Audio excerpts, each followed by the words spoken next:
Good evening and welcome to another exciting episode of Love Not Fear. I'm Jack Cox, author of Love Not Fear, and I'm with my gorgeous co-host Annie Day, author of Hold on, Orgasmic Health and Your Guide to Feeling Fabulous Fast. a couple of really good books. And I'll put the link to them and any other books we mention in the description on the YouTube version of this video. Wonderful. I'm getting used to saying that now, aren't I? Right, so I'm going to leave you in charge of the waiting room, Annie. Okay. There isn't anybody else at the moment. Right, so tonight we're going to be talking about crop circles. Now, we all know they exist, although we're not entirely sure what causes them. There's lots and lots of different theories, and we're going to be examining some of those theories tonight, including Annie's favorite. Some are clearly hoaxes, and there were two Wiltshire farmers, Doug Bauer and Dave Charlie, who admitted to making many of them, which has really muddled the scene just a wee bit, unfortunately, but there you go. Some circles may be created by magnetic fields. According to prominent crop researcher Colin Andrews, there is a chance that some of them, not all of them, are created by natural forces. Essentially, the fluctuation of the Earth's magnetic forces electrocute the crops, causing them to keel over. There's a professor in Canada, Professor Paul Kingsbury from Simon Fraser University, who has made a detailed study of this phenomenon. He suggests that a series range from magnetic pulses from the Earth's iron core may be responsible for some of the crop circles.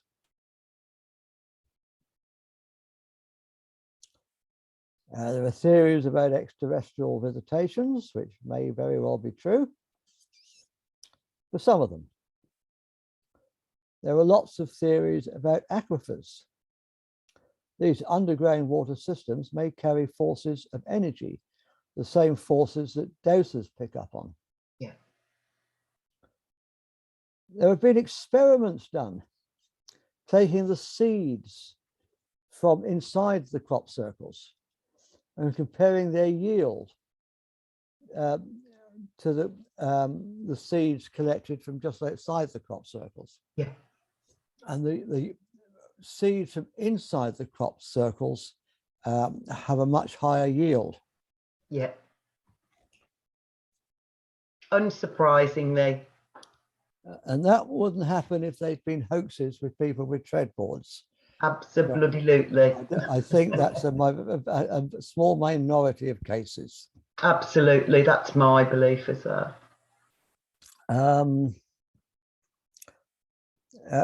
Some theory that there's a kind of magnetic pulse energy coming up from the Earth's core or below the crust, which increases the fertility of crops. Many of the most famous crop circles actually consist of fractal patterns. Now, we talked about fractal patterns a couple of weeks ago on this show. Yeah, indeed. Some of the readings of the magnetic fields around crop circles clearly show fractal patterns. Yeah.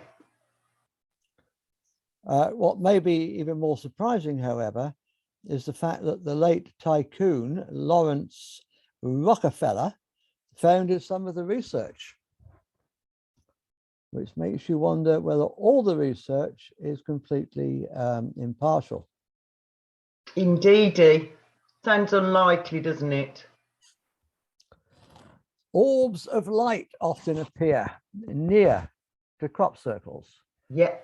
Numerous observers have seen and even recorded balls of light moving extremely rapidly near crop circles.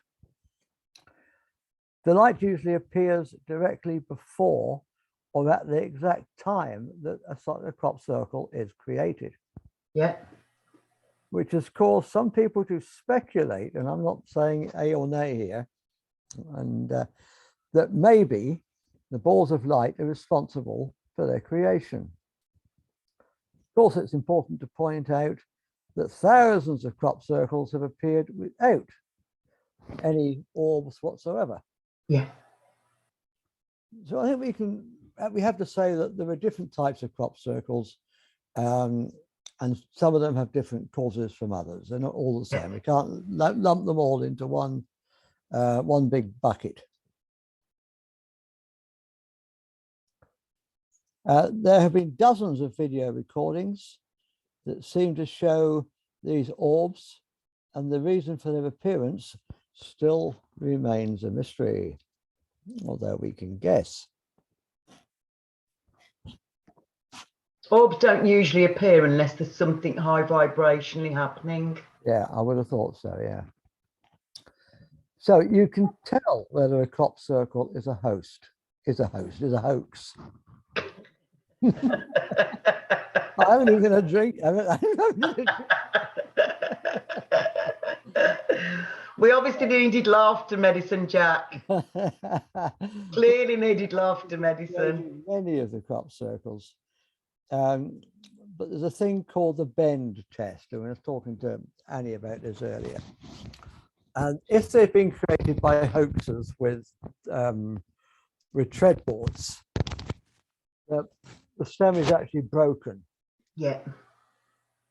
But the genuine crop circles, the first node, that's the base. You can imagine that to be the first node, is affected. It looks like it's been affected by heat. Yeah, indeed. Which has caused it to keel over. Yeah. And there's no way that can be faked. No, I've actually walked one, and it looks like they've been burnt, but also beveled as well. That's what makes these beautiful, beautiful patterns. And that isn't possible for humans to do that. No, we don't have any agricultural machinery that could do that. No. And we don't have any, certainly not idiots with tread boards. And some of these are 100 feet across.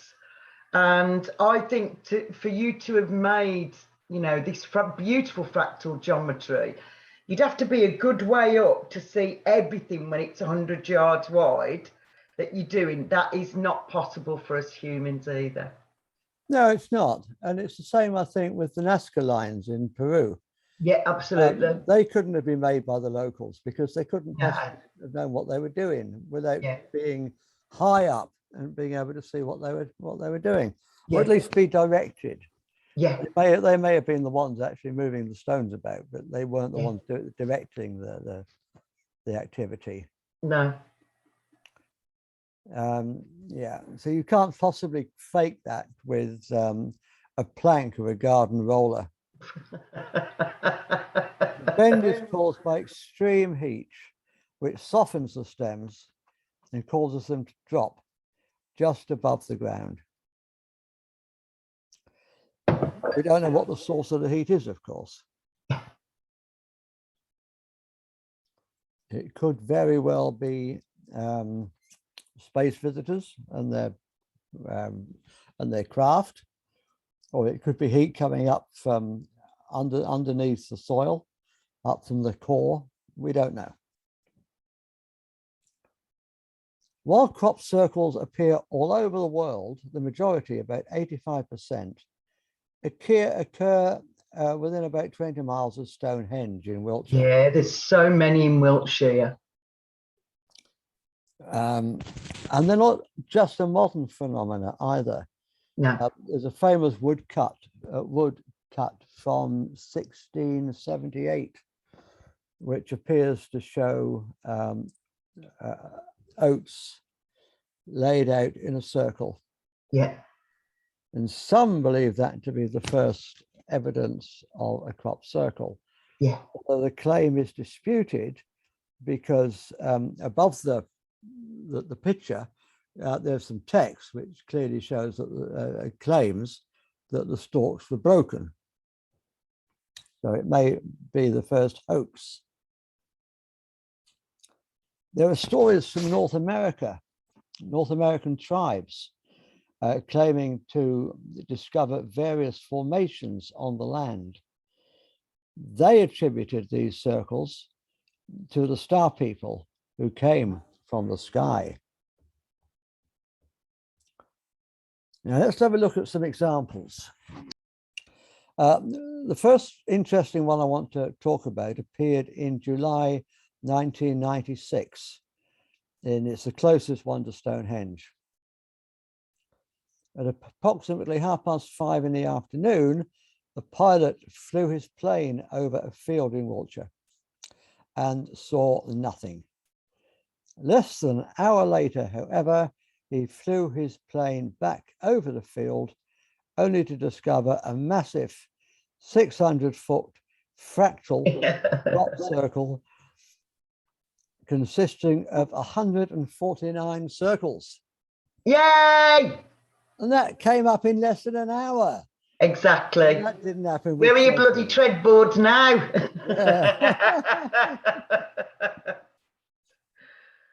On Sunday, the 7th of July, 1996, what has been called one of the most complex and spectacular crop circle designs ever seen was an astonishing fractal pattern called a Juliet set, which clearly demonstrates some sort of intelligence. Indeed. But having said that, fractals in nature, as we talked about 2 weeks ago, don't necessarily show any intelligence. It's just the Mandelbrot sequence. Yeah. So, you know. But they occur naturally, don't they? They just do their own funky fractal geometry or sacred geometry. Yeah. So this crop circle could have occurred naturally, according to some process we don't understand. It's important, though we may have our theories and our pet theories, it's important in a program like this that we're objective. Oh, Jack, I don't know if I can be objective about crop circles. You need another co-host, mate. So as we discussed 2 weeks ago, a fractal is a geometric figure with precise mathematical relationships which make the same pattern consistently repeat within the figure. Yes.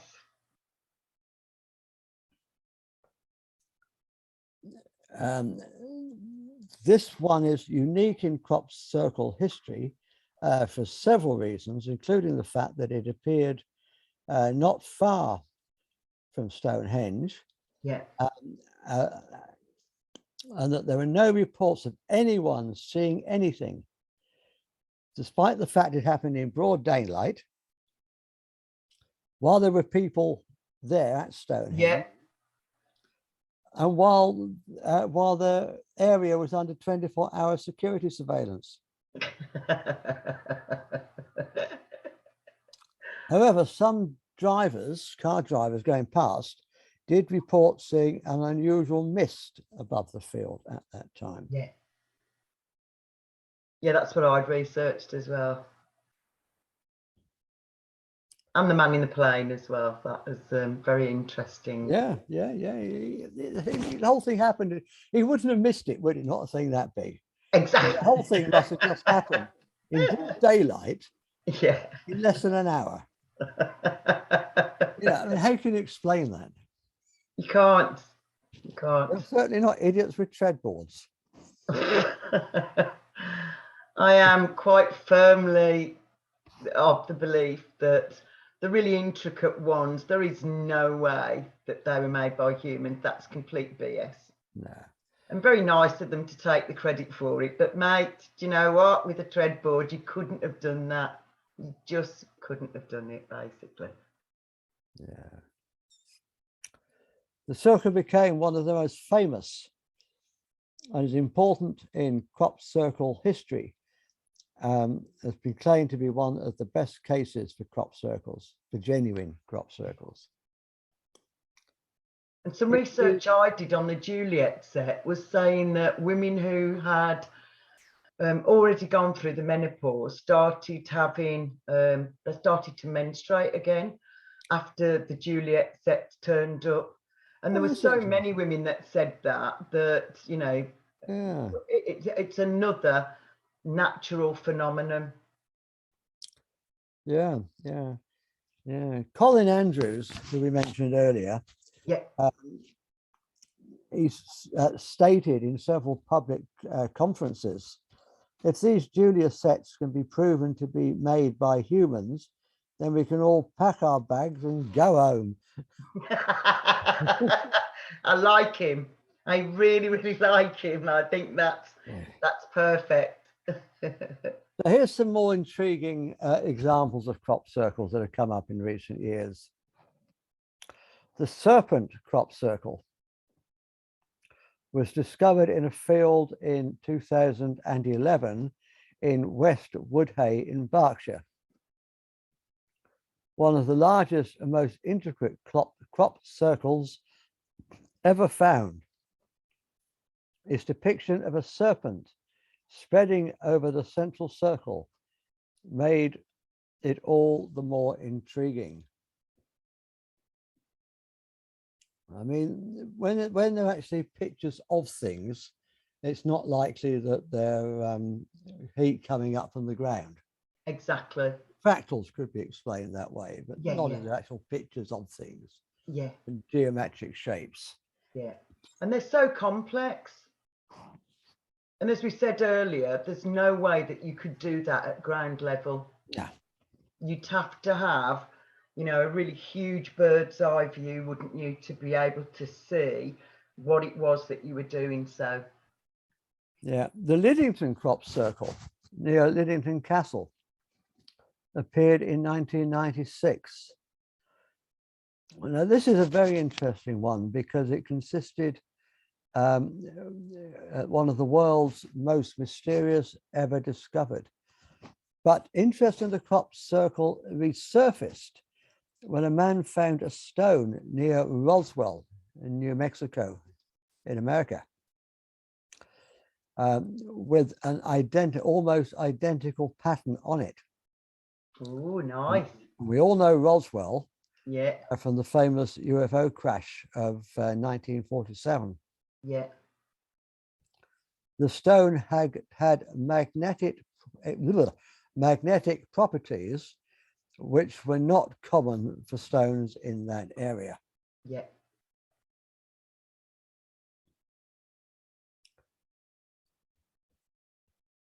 Now, we're not saying that the occupants of the crashed craft were throwing stones around, but it just makes us think. Yeah. There was a jellyfish crop circle. Appeared near Kingston Coombs in Oxfordshire in 2009. Its size was astounding, 200 meters in length and 85 meters wide. 3 times the average size for crop circles. Yeah. Massive bloody thing. Yeah. And again, very complex. Yeah. This was close to an ancient burial chamber. Now, why are these things all seem to happen, or so many of them seem to happen, close to spiritually significant sites of one type or another? Yeah. Now, either the people who created them, the beings who created them, if they were created by beings, were attracted to those areas because of the artifacts that were there, the monuments that are there, or there's something in the ground which attracted the creators to that area to do the crop circle, and also created the people who created the ancient monuments. Yeah, we don't know which came first. No, but there's obviously a correlation there.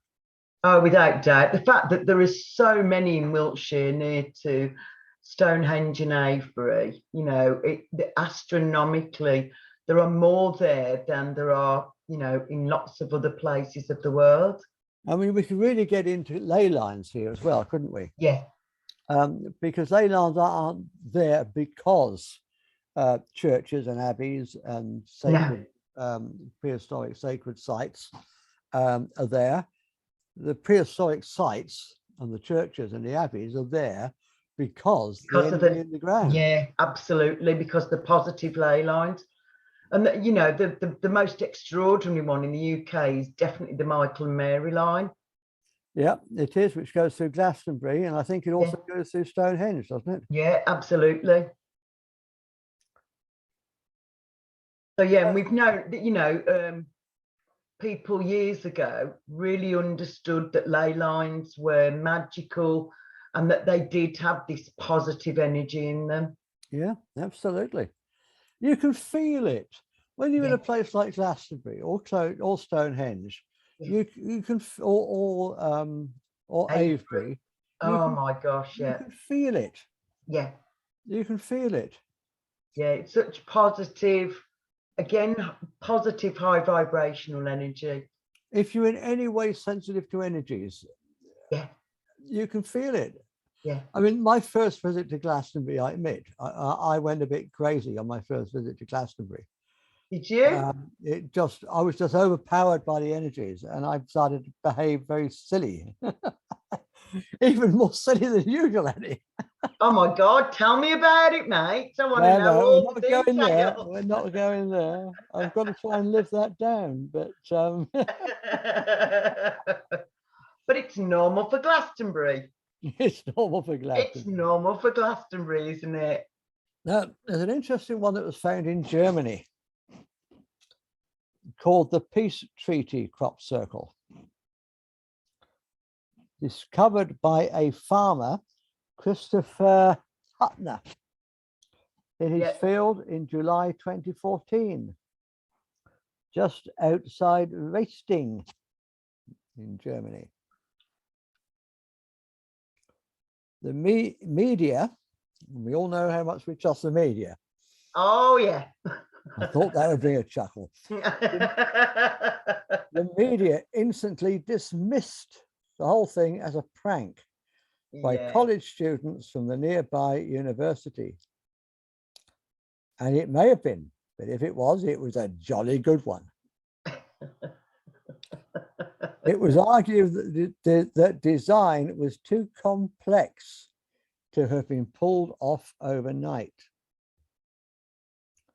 Some made connections with a symbol on the banner of the peace treaty from 1935. Yeah. The symbol contains 3 circles representing science, art, and spirituality, with a large circle surrounding them representing culture. So either space beings or some other thing we don't know about is trying to remind us of this peace treaty. Hey folks, you promised to be nice. Why aren't you being? Absolutely. Or, as I say, it was a very, very elaborate hoax. And I don't know how it could possibly have been pulled off by students. No, exactly. They would have known about the symbol and about the peace treaty. Indeed. How would they possibly have been able to they couldn't, could they? Complicated as that. Exactly. The association with the crop circle and its possible extraterrestrial origin was made because the banner had been taken into a space station in 1990 by 2 Russian astronauts. Now, the next one, the Chilbolton Observatory crop circle. Yeah. In Hampshire. A series of crop circles started to appear near Stockbridge in Hampshire, next to Chilbolton Observatory in 2001. One of the formations contained the binary information of a radio message called the Arecibo message. Now, this message, and students and people would know about it, anyone would know about it, it's not a secret, but it's damn very difficult to reproduce in a crop circle. Absolutely. This message, radio message, was composed by scientists in 1974 and sent out into space in an attempt to contact extraterrestrials. It contained information about life on Earth, the solar system, and human DNA.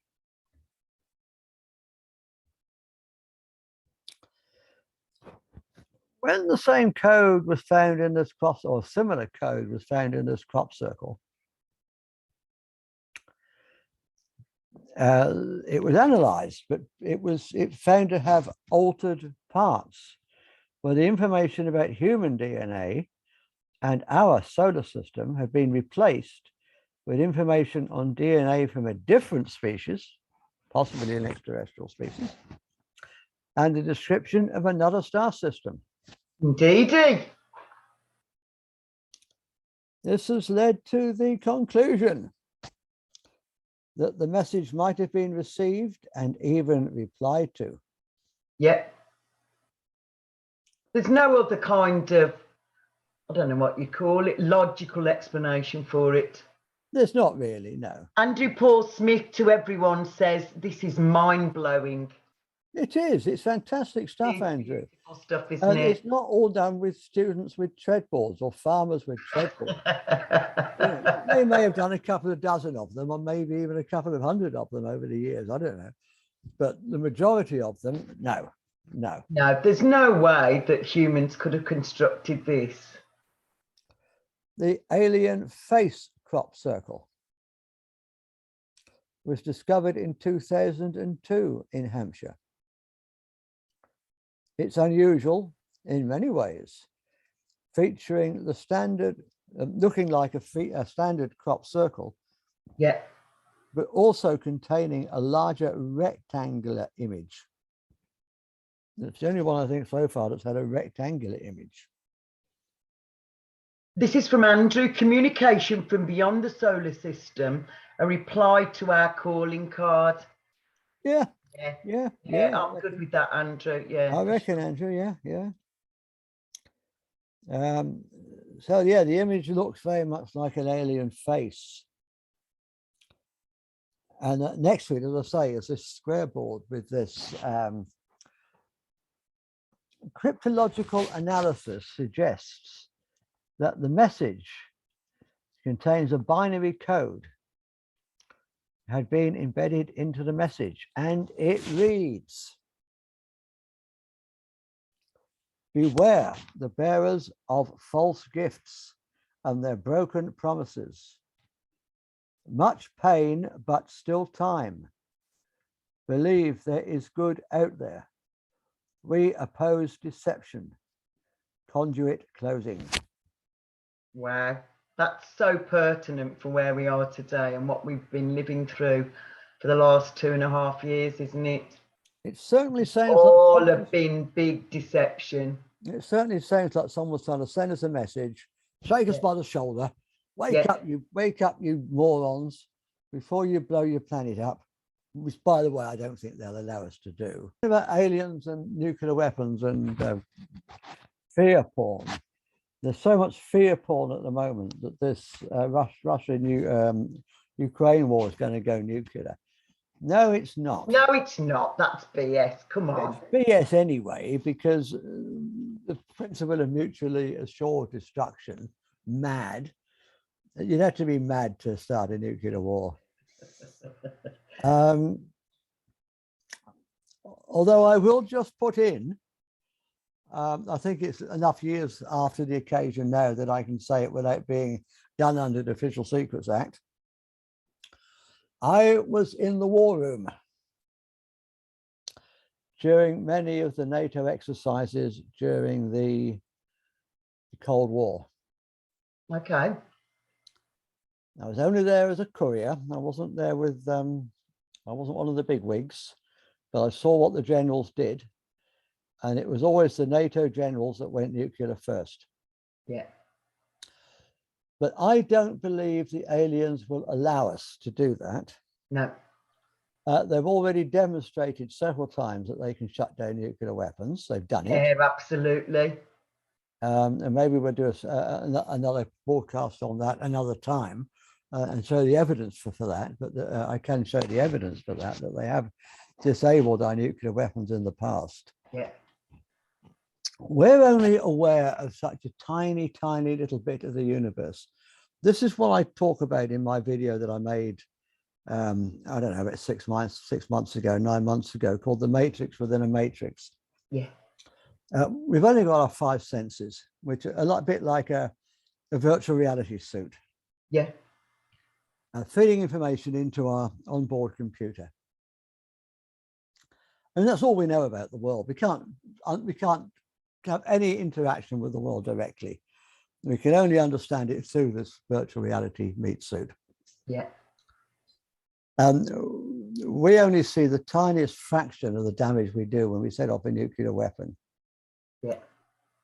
But it's been suggested that it really rips into the space-time continuum on many different levels, yeah, many different dimensions, where other beings live. And they're not going to let us destroy that. They're not going to let us do it. Not.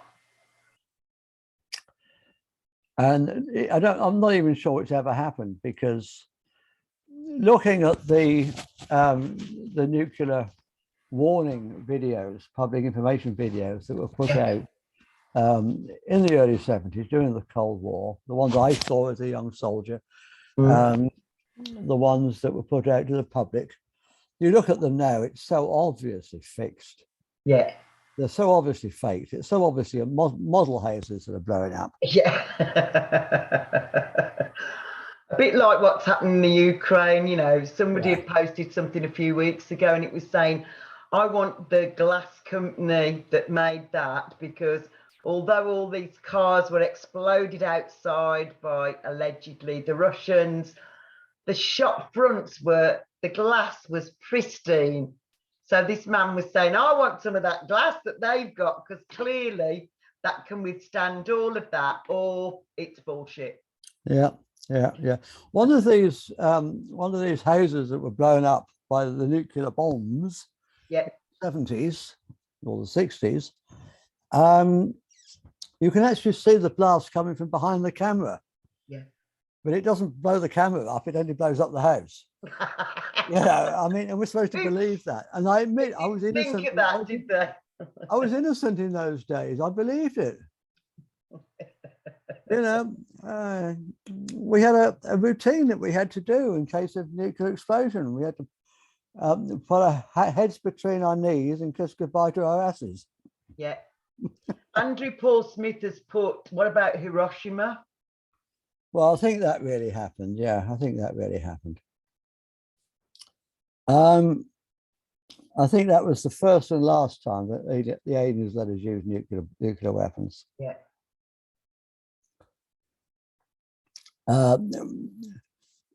Right, let's look at another example before I hand this over to Annie and the stuff she's researched.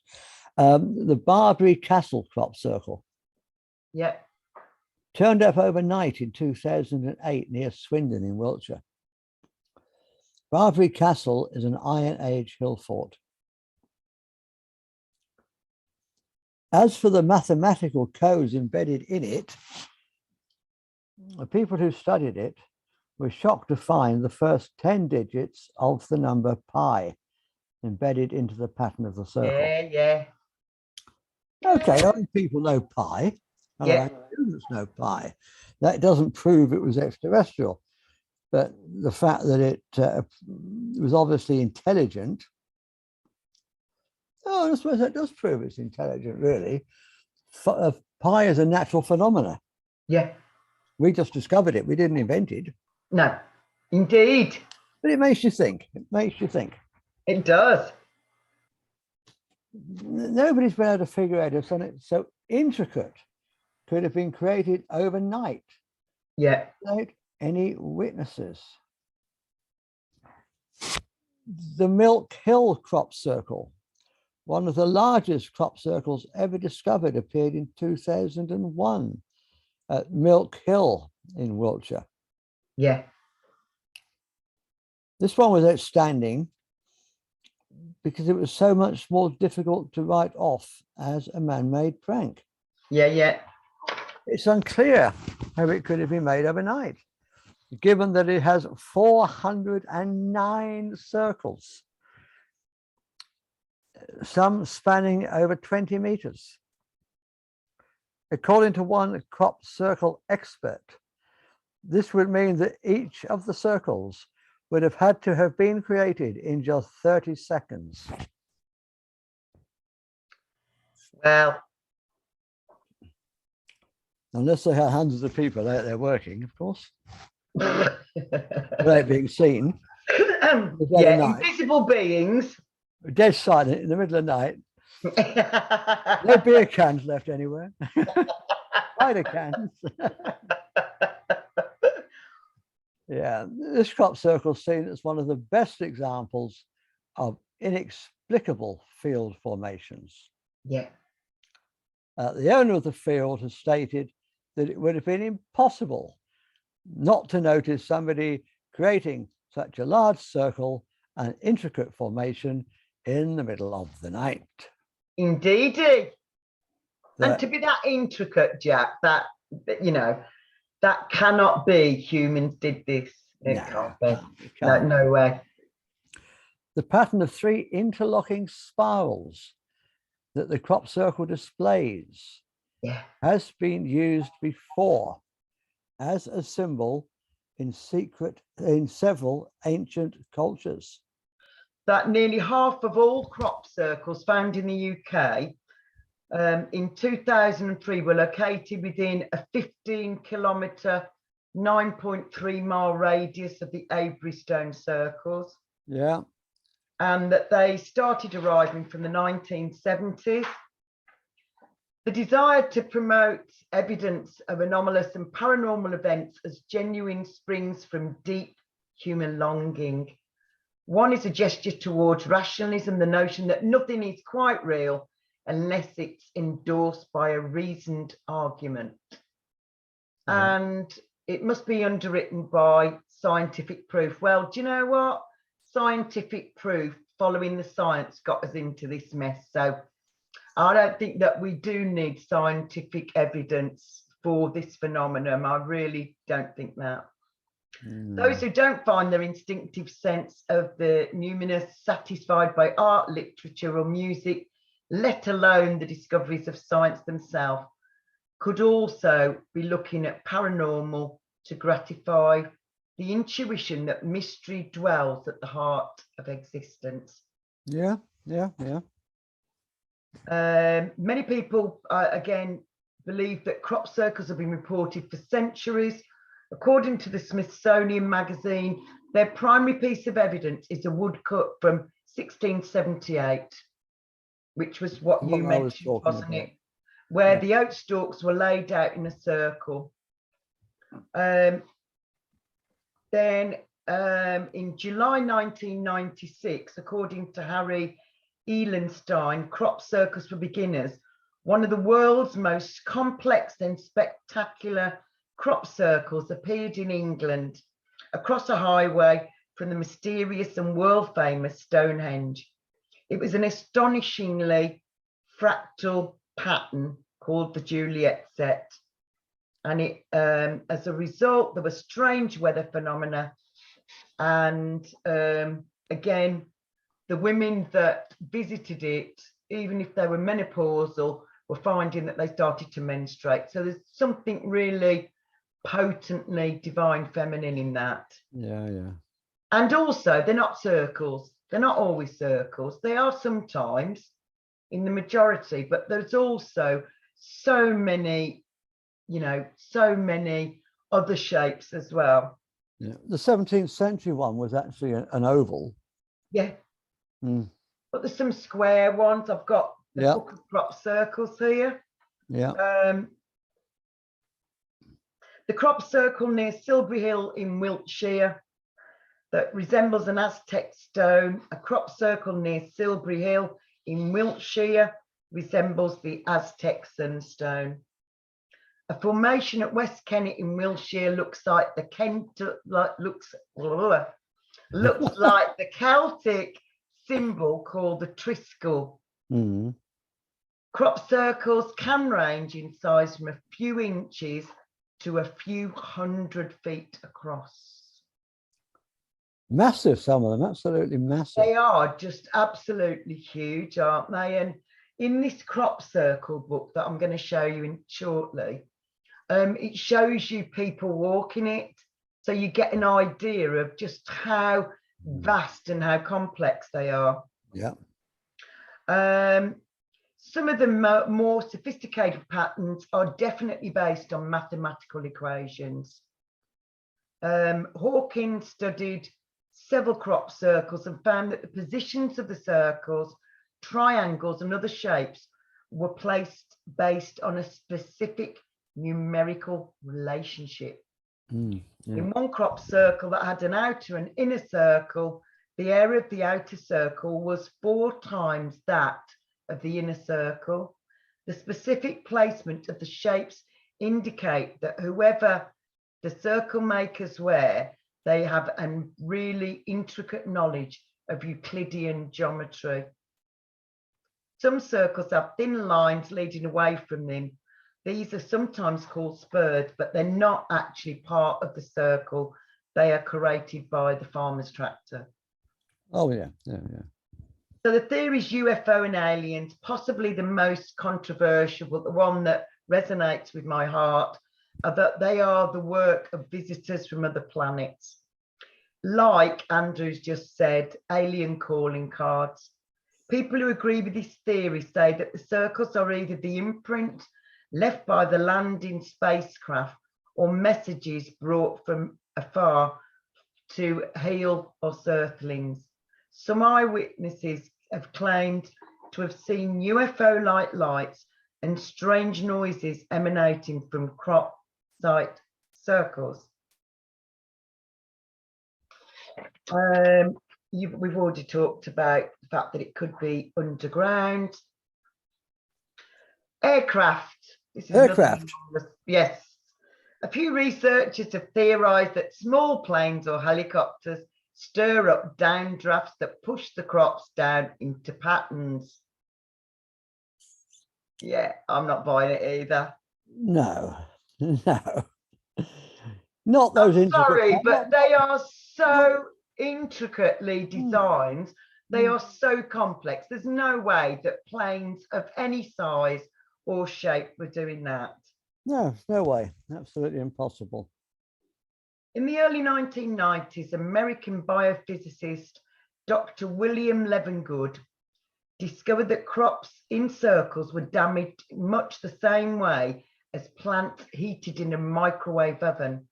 He proposed the idea that the crops were being rapidly heated from external forces like microwave energy. Yeah. People close to the crop sites of crop circles have had some strange physical and emotional reactions. Some have said they felt dizzy, disorientated. Others said they felt very peaceful and calm. Others have said that they heard a buzzing noise or felt a tingling sensation. And then, as I've already said, after visiting the Juliet formation in 1996, a large group of women reported changes to their normal menstrual cycles after visiting. Yeah. But everything else I've just got duplicated. So Right, there's one more I want to talk about. Go on then. And then I think we should ask people what they think. Yeah, if we've got time, there's one more I want to talk about. You've talked about the one at Silbury Hill.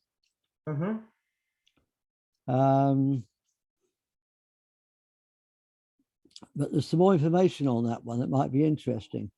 A police sergeant noticed 3 figures standing in the middle of a crop field in Wiltshire. All of them over 6 feet tall, had long blonde hair and were dressed in white overalls. Wow. The sergeant thought they were forensic scientists, maybe, Yeah. because they seemed to be inspecting the crop circle. Yeah. Or the crops. He didn't know there was a circle there at that time. Yeah. So he called out to them, as you do. At first, they ignored him. But as he moved closer, there was suddenly a crackling sound everywhere. You were talking about the noises. Yeah. And the figures noticed him and disappeared within seconds. Wow. He said that they ran much faster than he'd ever seen men run before. That would make sense, wouldn't it?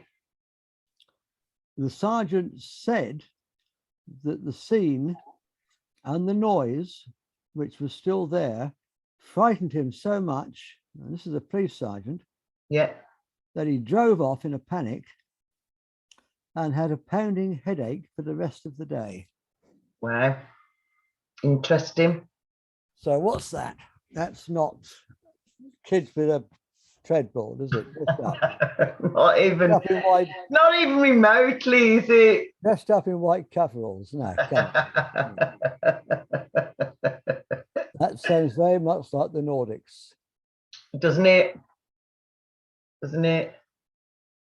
And you know, we talked prior to the show that what my heart and soul tells me is that these are from, I don't know what we want to call them, star beings, star seeds, giving us really helpful information for how we can heal ourselves and all the other inhabitants on the planet, but also that reminder as well that we are a fractal of the divine. Yeah. And you know, the message that the messages that you'd got was exactly what I'd researched as well. But again, that just gives more credibility from my own personal viewpoint that we're being helped by, I don't know what we want to call them, off-worlders, star seeds, star beings, whatever, but they are definitely helping them, in my viewpoint anyway. Do you think there's more than one of the many different alien species that are visiting this planet responsible for crop circles? The reason I asked that is because it looked like that police sergeant saw Nordics. Yep. And the alien face in Hampshire was clearly a grey. Yep. So, I think we're being helped by all sorts of different base beings. There's a starman waiting in the sky. You know, David Bowie knew what he was doing, darling. Yeah, I want to hear the rest of that. He wants to come and see us, but he thinks he'd blow our minds. Yeah. I'm ready to have my mind blown, folks. Please come and talk to us directly. Yes, indeedy. If you guys are watching this video, please make yourselves known. Yeah, we want a crop circle in Stafford. I want to have you guys on the next Monday's show. Or the Friday one, Jack. I can do a special Friday show for you. Co-creating our... Yep. Absolutely. Stop hiding. You know, we're ready for you. We are ready. Some of us that are ready for you. Indeed. The majority might not be, but there's some of us who are ready for you. Yeah. So is it worth us asking our beautiful viewers that are tuning in this evening what their take is on all this as well? Yeah, absolutely. So can you unmute yourself, Andrew and Rachel and the other person who I don't know what their name was? I think so. I think the other person's gone, hasn't she? And this is from Andrew Paul Smith, and it's a link. It's calling occupants of interplanetary craft. Please come in peace, we beseech you. The Carpenters. Yeah, I like it. You too, Andrew. I love your background, Andrew. Oh, I just found it. I thought you've got to show, you know, if you're going to be talking later, you've got to show a few of the pictures that are available online. Yeah. Yeah. But Beautiful. I think you've been quite comprehensive with your research again. Your brilliant research and making it interesting, and it's something again I'm aware of, but I've not gone into this depth of detail about. I've always believed that there is not just us here on this planet, that there are other worlds that are. I grew up with Star Trek, and I love the idea that there's an interplanetary federation going to be created in the future. But it's just the principles that exists under, the way that they behave within non-interference and so on, which of course Jim Kirk does now and again. Oh, we shouldn't have done that, should we? Shouldn't have sent those messages on them crop circles, should we, Scott? That was a bit naughty. But yeah, thank you again for a wonderful evening information. You blow my mind, as you always do. That's probably why they're not making themselves as well known as we'd like. It's the non-interference pact. Although I'm sure they're in touch with our governments. But they have I was listening to Ishmael Perez the other. Well, he's doing a lot of interviews at the moment, and what they're saying is actually they are becoming more visible to us and communicating with us more and more. So I think, you know, you're inviting them in. I think maybe one day they could be on the show. Yeah. I do hope so. Thanks, Rach. But I mean, I think as Annie, as you put it earlier, yeah, I believe it is definitely an off-worlder, however we want to describe that, and it is about them providing us with message. I mean, you see, obviously Andrew's background. I mean, they're just incredible, and to think that, you know, that was done by humans in a whatever our period is just, it's incomprehensible. So yeah, for me, it's definitely us engaging more with our star-seeded beings. Yeah. I will tell you just a little bit about my so far one UFO encounter, which may not have been. It wasn't a very clear one. But I was a young soldier in the early 70s, and I've changed a bit since. And I was on exercise on the North York Moors, and we dug trenches. It's just basic training. We dug trenches, and we got down into these two-man trenches with our little big bloody weapons that we had in those days, and waited for the enemy to attack. And we were bored silly. We arrived after dark, dug these trenches in the dark, and I just sat there, and the enemy never turned up. They all go down the pub, I think. And I was just watching this car. I assumed it was a car. And this hill in the distance, I don't know, about a mile away, maybe two. And all I could see were its headlights going up this very steep slope. And it finally got to the top. But he didn't turn his lights off. And I thought, silly sod, he'd have a fat battery in the morning. And I watched him for about an hour, I suppose, till I eventually fell asleep. We weren't meant to, but I fell asleep. We all fell asleep. My first thought in the morning was, I wonder if that bloke's managed to move his car. So I looked up, and there was no sign of a car. I thought, okay, well, his lights are, his battery's dead. But then I realized there wasn't only no sign of a car, there was no sign of a hill. Oh, wow. So what was it? Oh, interesting. So what was it? Ooh. What was like that? Took about 20 minutes probably to get to the top, like as a car would. 10 minutes, I don't know exactly. I wasn't timing it. Sat at the top of this hill with its lights on, this hill that didn't exist. Yeah. What else could have done that? What sort of craft do we have, or do we have in the 70s? Yeah. Helicopter couldn't have hovered like that. No, not at all.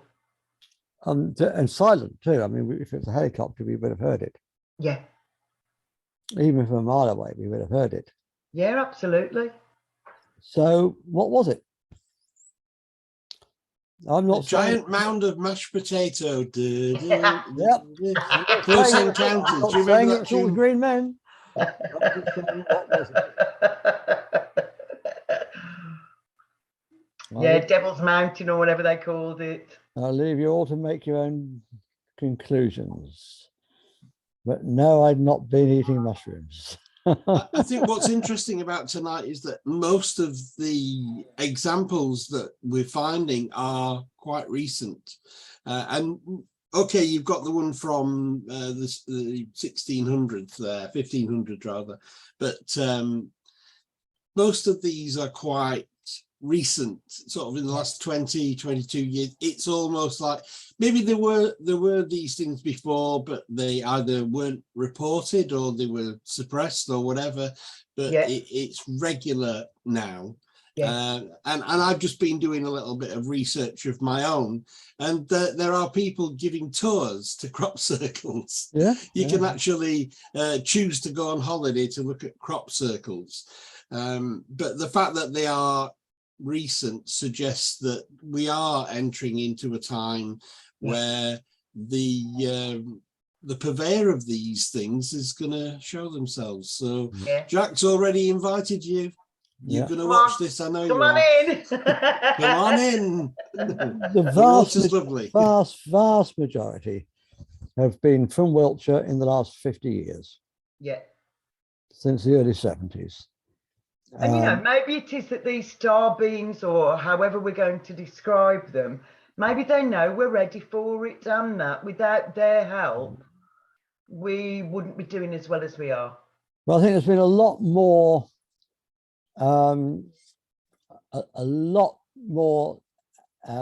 alien extraterrestrial space visitor presence here on Earth since we started playing around with nukes.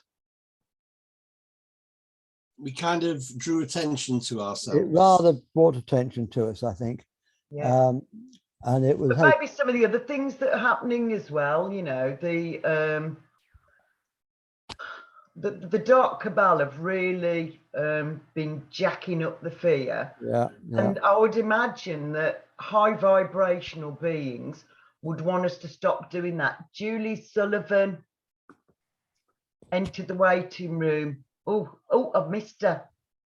Hello, Julie. Hello, Julie. You admit her now? We've nearly finished, but you're very welcome. It says that she's connecting to audio. More. Oh, no, that's not it. It's a lovely picture. I can see a picture of some heathland. So it's a gorgeous picture. Oh, she's gone now. Oh. Okay.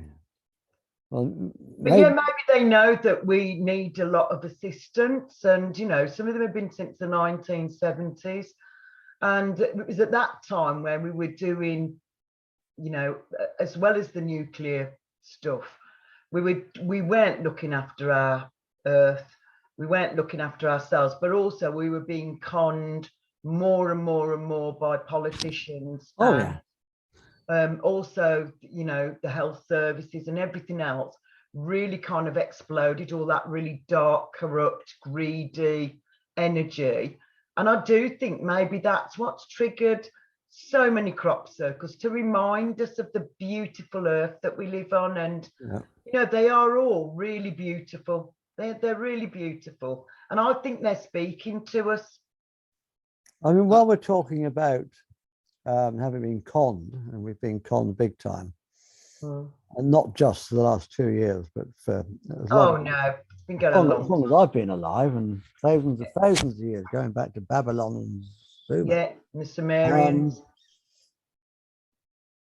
I will just say that it is my belief, I think I mentioned it on this channel before, it is my belief that the whole Cold War thing was BS. Yeah.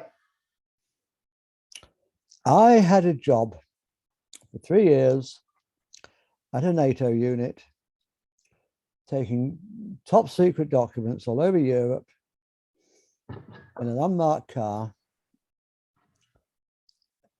at the speed of about 100 miles, 200k an hour, 120 miles an hour, zooming down the autobahns. We were sitting ducks. We were unarmed, and we were sitting ducks. And if there's any truth to what we were doing at all, because we never encountered any problems the whole time I was doing it. It was just 3 years I was doing it. Never encountered any problems. It would have been so easy just to set up a roadblock, just shoot us dead there and where we sat in our cars and put the documents. Yeah. It would have been so easy. There's only two possible explanations. One is we were decoys. Yeah. And the other is the whole thing was BS. Yeah. I suspect the latter, not the former. Yeah. If we were decoys, then the Russians knew we were decoys as well. The whole thing was pointless. It's far more likely, isn't it, that it was BS, basically. Just more fear porn. The whole thing was just to keep people down in with fear. Absolute BS to keep the population in fear. Yeah. That's all we were doing. Yeah. We thought we were doing this big, important job. No, we weren't. No, we weren't. They were just having a laugh at our expense. Indeedy. Look at those silly buggers. They think it's serious. You've heard the Chinese whisper joke, haven't you, about send reinforcements, we're going to advance, and they keep passing it and it deteriorates to send reinforcements, we're going to a dance. Thank you for the laughter medicine. Well done, Andrew. Right, well, I think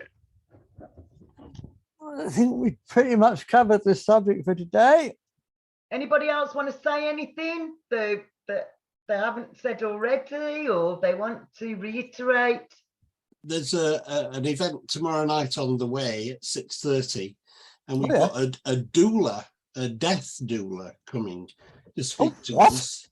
And her name is Nancy Nuds. And we're going to be talking about death and dying. Good, So, because we don't talk about it. I remember, no, there'll be no fear when I'm there, I'm telling you. So if, I know Annie was saying that is probably a subject that could be covered here. Yeah. Because it's the last taboo, isn't it? It's the last thing that we don't talk about, and we need to make it into one of these wonderful episodes, in my opinion, so that people can be put to a place of peace and an ability to speak out, you know, because there's probably lots of questions that people would like to ask that you could answer without, you know, you could anticipate what those questions were going to be. And just to bring people to a place of peace, you know, when the doctor, the witch doctor, points his stick at you, it's a pen, he's written it down in your health record that you're going to die within 6 months.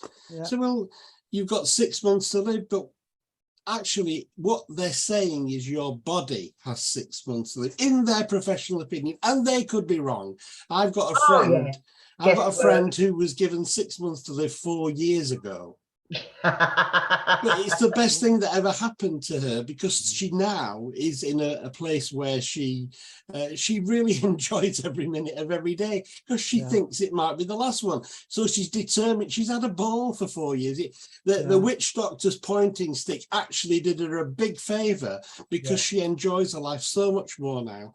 But when we die, it's the body that dies, the eternal essence, the spirit that lives forever. The virtual reality meat suit that dies. Say that again? It's just the virtual reality meat suit that dies. Exactly. Yeah. So I think that, you know, when people, if they can get their head around that, that might be a great help to a lot of people. I think so, yeah. And then what I read Sorry? last week, Jack, from Sorry? Juliet Carter. Do you remember that sheet that I read by Juliet Carter about the original human blueprint? It's a fractal of the hyperholographic universe. What she was saying in that was that there will never be a time when I don't exist. No. There will never be a time when every inhabitant of the morphogenetic field will not exist, will just exist in a different format. And I really believe that, Jack. I really do. I keep saying that we're not separate beings. Yeah. We're here to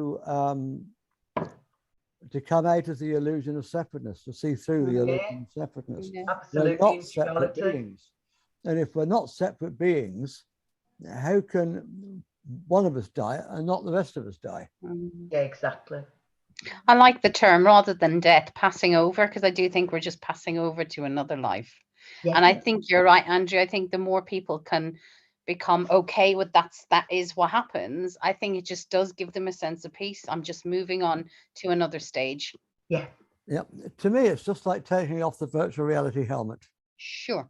Yeah. The virtual reality goggles. And returning back to the real reality. Yeah. Because this is just an illusion. Brought on by the lack of alcohol. It was Wayne Dyer, wasn't it? And who coffee. said, Sorry, Wayne Dyer said that, what if you woke up from a dream and in the dream you picked a flower, and when you woke up the flower was in your hand? And then he also talked about that when we wake up we go, oh, that was just a dream. But then when we wake up from the death here, then we go, oh, it was just a dream. Yeah. Row, row, row your boat gently down the stream. Merrily, merrily, merrily, merrily, life is but a dream. You know, I know it's a kid's rhyme, but there is so much truth in it. That's a very potent concept, isn't it? There was a time I listened to Wayne Dyer, and he actually kind of spoke on that rhyme. Row, row, row your boat. Don't try and row somebody else's boat. Yeah. Where do you row it? Down the stream. It's not up the stream. You've got to go down the stream. And how do you row your boat? Merrily, merrily, merrily. Not once merrily, 3 times merrily. Why? Life's just a dream. Yeah. So not to take ourselves too seriously, really, isn't it? That's the message. So anybody that wants to go further into this, I did a video about 6 months ago on this channel called The Matrix Within a Matrix. Wonderful. Which really explains in some depth about what we've just been talking about in the last 10 minutes. If you want to do, I just did that as a monologue. So if you want to do that with me, Annie, one week. Okay, cool. We've talked about sex, which is another taboo subject that we're not, what shall I say, encouraged to talk about, shall we say. And death, we're conditioned to not talk about it. Yeah, we can talk about anything. You know, we need to get this stuff out into the open. Death is a really important part of our experience in life. Yeah, we can talk about anything on this channel. The doctor said, you're going to die. I said, doctor, that's the last thing I'm going to do.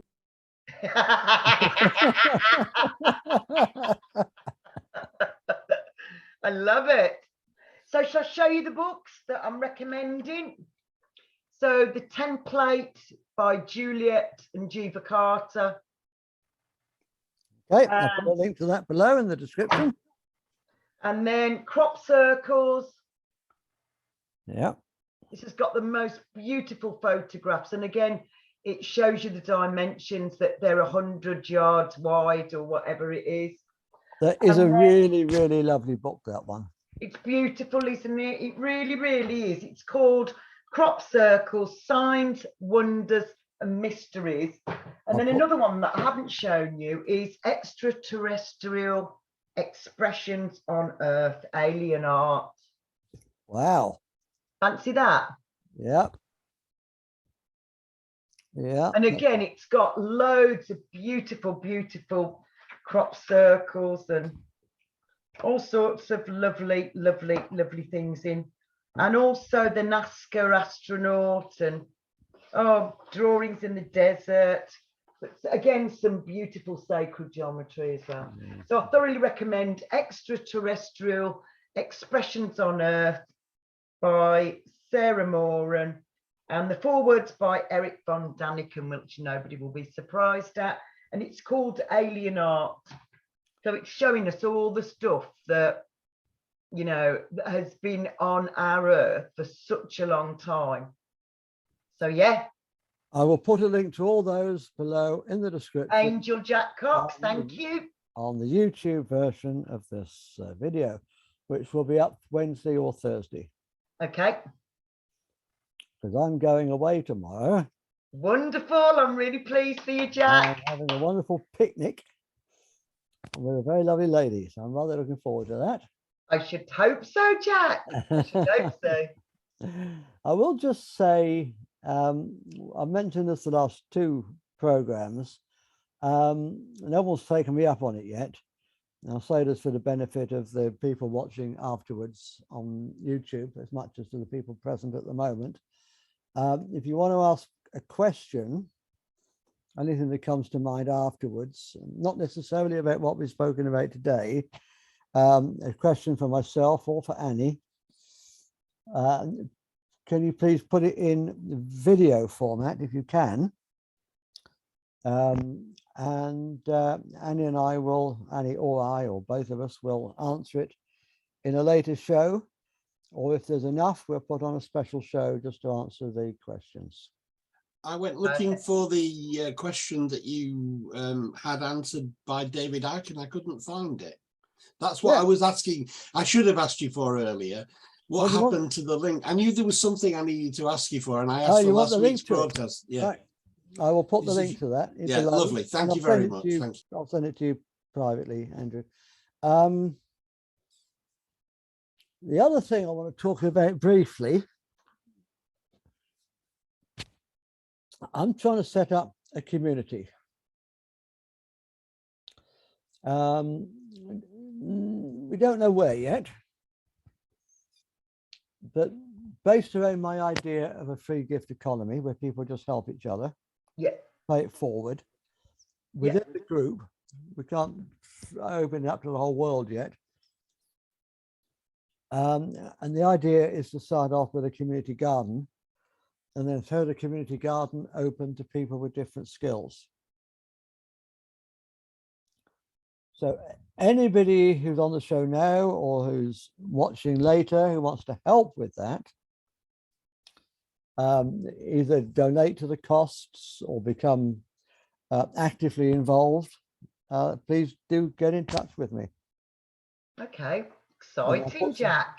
I'll put some details of that down below as well.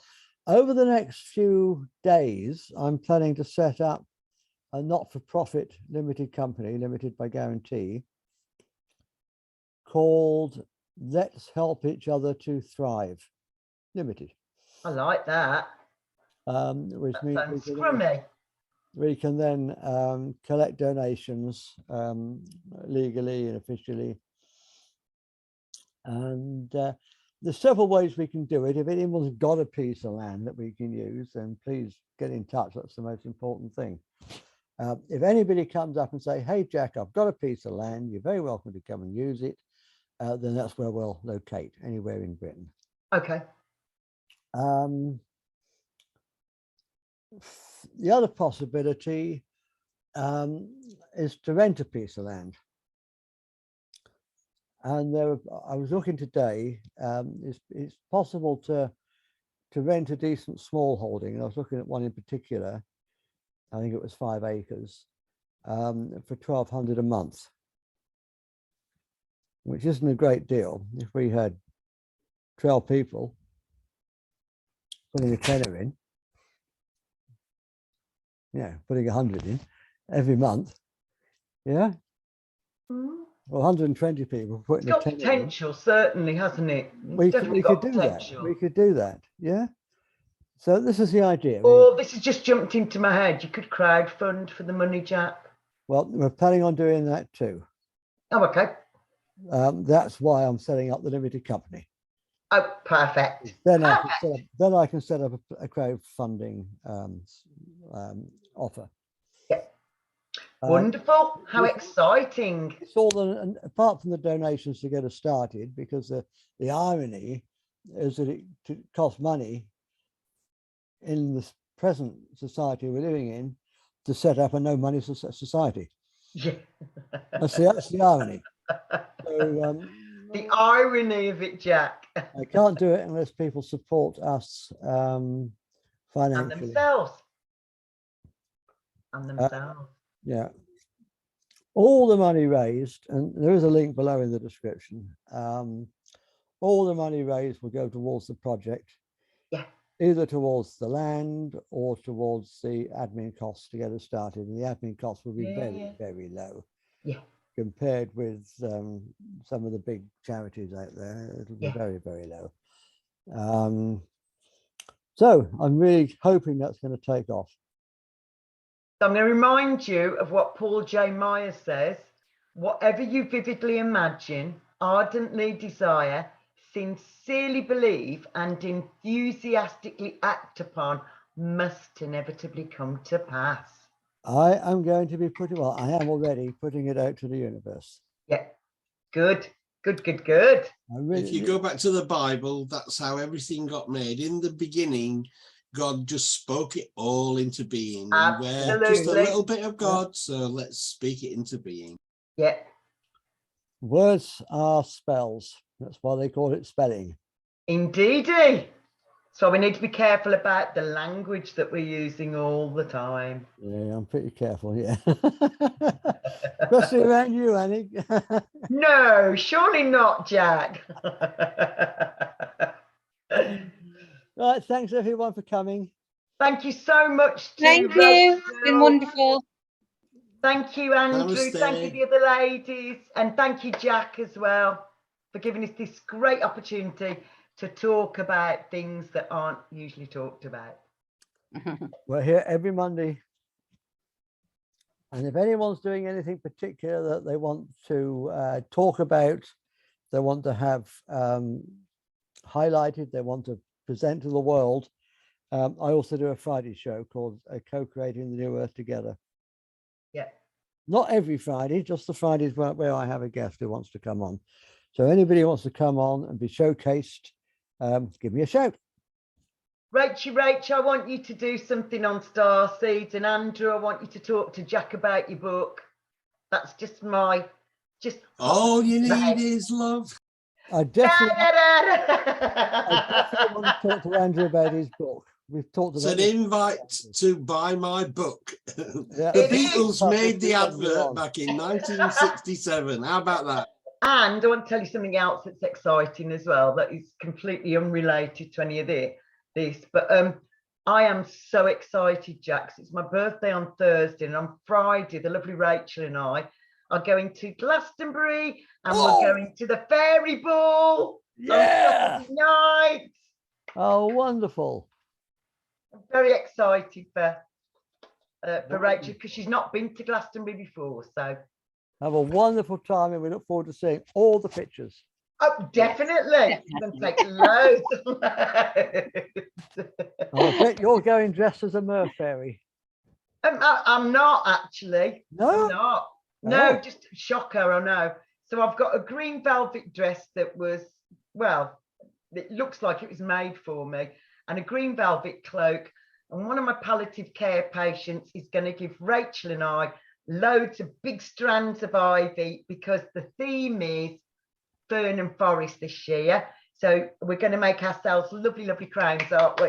I'm so excited, Rach. I was actually there. I was actually there a year ago this week. Where are you? Attending a workshop. Ah. And I was out on the street that night and I saw them all dressed up and I thought, this is fantastic.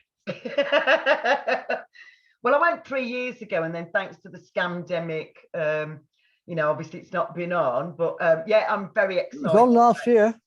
Yeah, but I wasn't in a situation where I could go off and do stuff, basically. I know. But I am this year, definitely, and we're meeting the lovely Ziggy. You know him as Gareth, that's also been on the show as well. So he's meeting us there with his dog in his lovely camper van. So yeah, we're going to have a fairy fusion weekend, aren't we, Rach? We definitely are, and I cannot wait. I'm so excited. And let's just everybody join together and wish Annie a very, very happy birthday for Thursday. Oh, Yes. thank you. Happy birthday. Happy birthday Birthday to to you. you. Lost tomatoes and stew. Bread and butter in the gutter. Happy birthday to me. Yay! If I'd have thought I'd have put got a party hat. I've got a cowboy hat, if that's any good, and various other hats. So That's enough for frivolity for one evening. Thank you all for coming. See you all again next Monday. Take care. Thank you. Bye. Bye-bye. Bye. Namaste. Love and blessings to all of you.